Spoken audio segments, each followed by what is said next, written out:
জয়গুরু। সবাইকে আমার আনন্দিত জয়গুরু। আশা করি সবাই ভালো আছেন, আমিও ভালো আছি।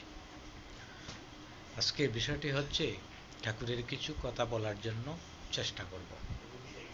তো বিষয়টা হচ্ছে, ঠাকুর বললেন যে একেরই যাতে চরম হয় তাই করো, সকলগুলিই পাবে।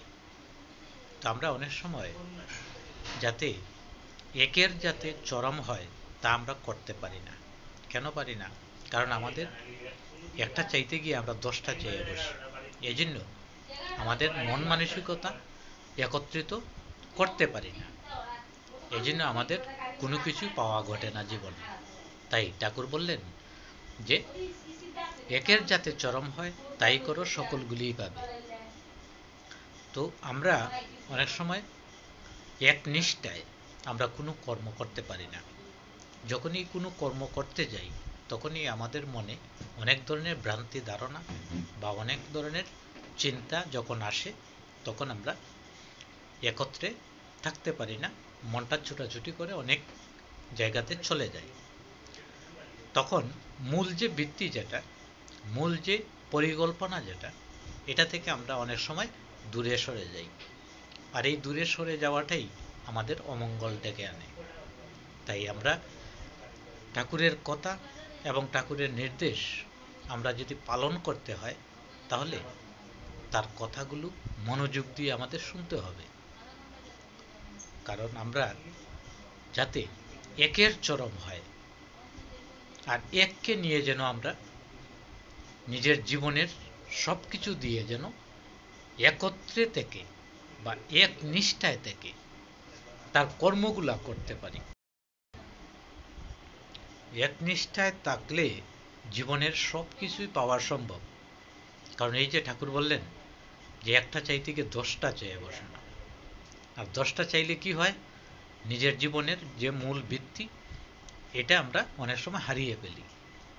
তাই যাতে একটাকেই আমরা কেন্দ্র করে আমাদের জীবনের মূল উদ্দেশ্য হিসেবে আমরা এটার আগাগুড়ি সম্পূর্ণভাবে যেন আমরা সাকসেস করতে পারি এবং সফল করতে পারি, তবেই আমাদের জীবনের মঙ্গল বয়ে আসবে। আর ওই যে ঠাকুর আরেক জায়গাতে বললেন কি, যে বহু নিষ্ঠিকের হৃদয়ে প্রেম ভক্তির স্থান নেই। আমরা বহু নিষ্ঠিকের মধ্যে পড়ে যাই, যে হয়তোবা এইটা করলে আমাদের ভালো হবে, না হয় সেইটা করলে আমাদের ভালো হবে। এই যে একটা দুটানা এবং অন্য মনস্ক যে চিন্তাধারা, এটা আমাদের মূল লক্ষ্যকে হারিয়ে ফেলে। আর মূল লক্ষ্যকে হারিয়ে ফেললে জীবনের যে মূল ভিত্তি, এটা অনেক সময় ছিন্ন ভিন্ন হয়ে যায়।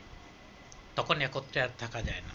এই জন্য বিশ্বাসকে একত্রে স্থাপন করতে হবে, যে আমি এটাকে বিশ্বাস করি, যেটাকে আমি বিশ্বাস করি এই জিনিসটাই যেন আমার জীবনের যৌবনের জন্য আমার সফলভাবে আমার জীবনে গাঁথা থাকে।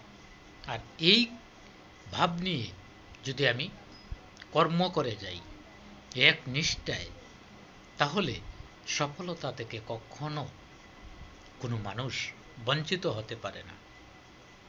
এটা বাস্তব অভিজ্ঞতা, এবং একবার চেষ্টা করে দেখেন। কারণ বহু বিশ্বাসের জীবনে কখনো কিছু